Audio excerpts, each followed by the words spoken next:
This is the champion lawnmower that I got given, I think it was 2 days ago, yeah, 2 days ago, and powered by a Technology Vantage, or Tecumseh Vantage 35, but 3.5 horsepower, and it's knocking quite badly. I'll just show you, hang on.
One for me.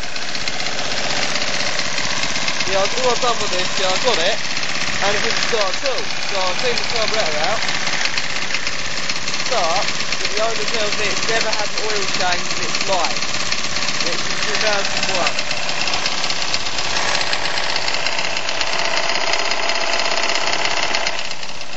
In 2001. I think I've also got a British Stratton engine on it though, replacing it.